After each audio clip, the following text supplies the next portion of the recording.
Assalamualaikum warahmatullahi wabarakatuh. Selamat datang di BC Bincang Asik.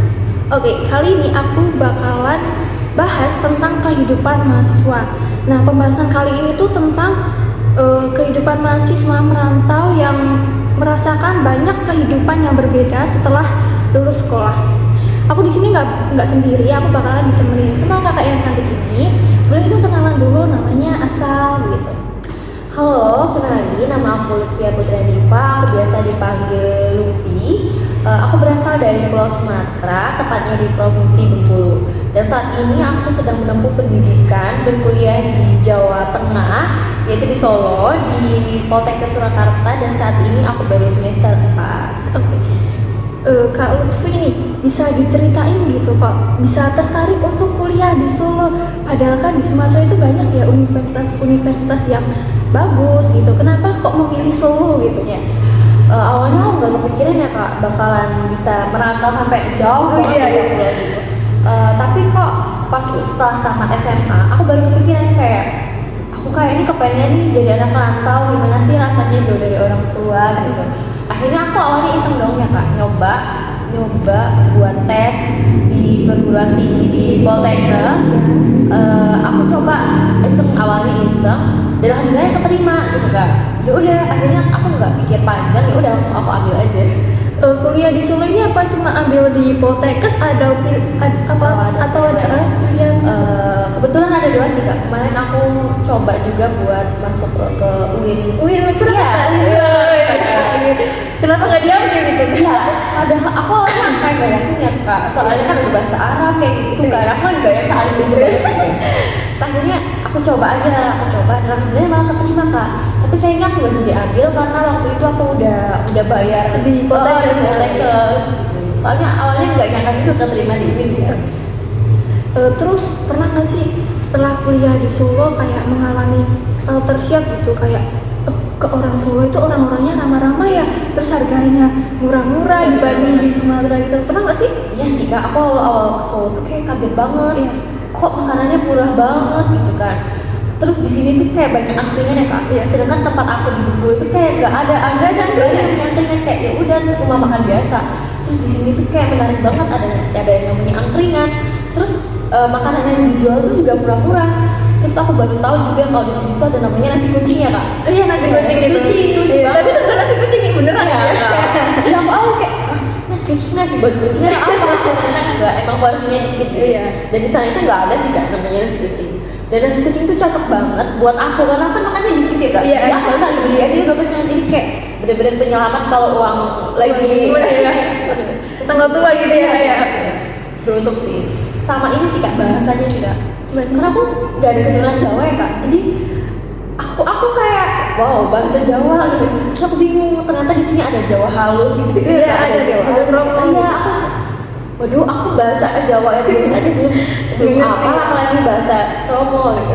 Tapi dengan berjalannya waktu karena sering lihat temen dengar bahasa Jawa, lama-lama lumayan lah dikit-dikit bisa. Kalau temennya ngomong bahasa Jawa, ini jawaban kakaknya itu masih pakai bahasa Jawa atau bahasa Indonesia gitu? Aku masih Indonesia sih Kak, soalnya kalau aku jawab bahasa Jawa, temanku pada ketawa, aku katanya kayak walu gitu. Iya, masih logat walu. Sumatera. Tapi lama-lama juga kayak seru sih Kak, belajarin bahasa Jawa. Aku juga lama-lama nyoba ngobrol sama temanku ya bahasa Jawa, walaupun masih agak gagok gitu.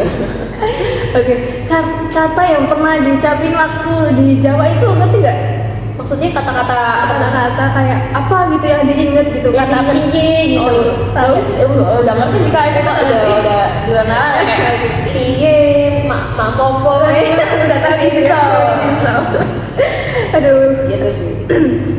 Terus kuliah di sini itu ngekos atau ngontrak atau asrama atau ikut kerabat? Aku kebetulan di sini ngekos karena juga nggak ada kerabat ya Kak di sini.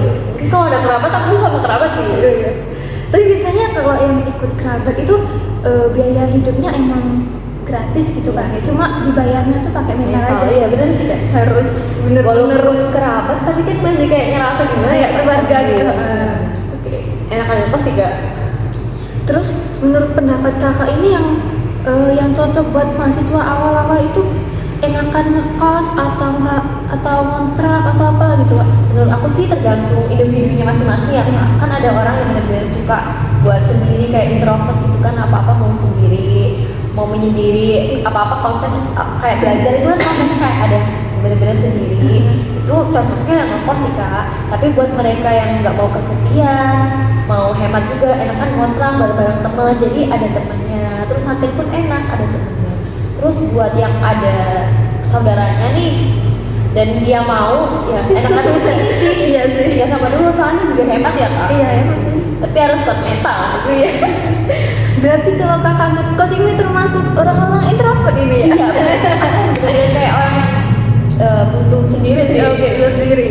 Jangan terlalu sendiri kan? Enggak Nanti aduh bahaya nanti. Oke. Kadang butuh temen juga sih. Nanti tak temenin ya. Iya. Terus kalau untungnya nih dari kuliah merantau itu apa aja sih biar kita share gitu ke teman-teman untungnya ngekos gitu? Keuntungannya banyak ya Kak. Kalau keuntungan buat ngekos sendiri, kita lebih banyak belajar bagaimana kita buat mandiri gitu. Karena kan biasanya pas tinggal sama orang tua kan kayak dimanjain apa-apa di orang tua, apa-apa orang tua. Jadi ngekos ini kayak lebih berpikir dewasa gitu. Bagaimana kita bisa apa-apa sendiri, menyelesaikan masalah sendiri gitu, cuci sendiri, masak sendiri. Terus kita juga lebih bisa memanage apa ya kayak keuangan gitu sih Kak.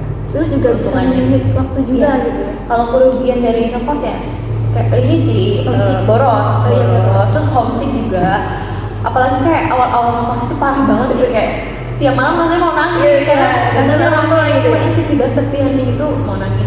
Terus kalau sakit itu kan sakit jauh dari keluarga tuh gak enak banget ya Kak. Gak enak banget sih. Iya, makanya. Jadi kalau sakit tuh susah sih. Jadi kita harus ini sih punya temen kos kamar sebelah sih biar harus bisa kenal gitu ya. Harus kenal. Kalau nggak kenal itu juga aduh susah gitu loh, kita mau minta tolong. Susah ya. Terus nih Kak, pernah nggak sih kayak liburan kuliah itu nggak pulang sama sekali gitu? Pernah sih. Waktu kapan? Itu waktu pas ada PKKMB pengenalan mahasiswa baru punya adik tingkat saya Iya. itu kan kebetulan aku ikut organisasi ya, aku jadi kepanitiaannya. Terus ya udah aku relain liburan aku demi tanggung jawab aku sebagai panitia. Tapi seru sih, dapat pengalaman. Tapi ya tak review juga sih. Kalau lebaran kemarin pulang nggak nih? Alhamdulillah lebaran kemarin pulang sih Kak. Pulang. Tapi kalau yang pas zamannya corona itu aku nggak pulang kan, Iya, karena kan. dari pemerintah kan nggak boleh mudik. Oke. Terus banyak temen juga, temen kos yang nggak pulang, ya udah akhirnya aku nggak pulang. Walaupun kayak sedih sih Kak, Iya tapi sih. mau gimana ya, demi kebaikan bersama karena corona ya udah. Terus hal yang paling berat dan berkesan gitu selama kakak ngekos di Solo gitu, merantau di Solo, apa sih Hal yang apa paling berat? yang berkesan gitu? Yang berkesan banyak sih, kayak benar-benar dilatih buat mandiri, berpikir dewasa, terus jadi kayak lebih rajin sih Kak. Kan kalau di rumah kayak kita dimanjain orang tua, kayak yang kurang nggak tahu nyapu apa sebagai macam.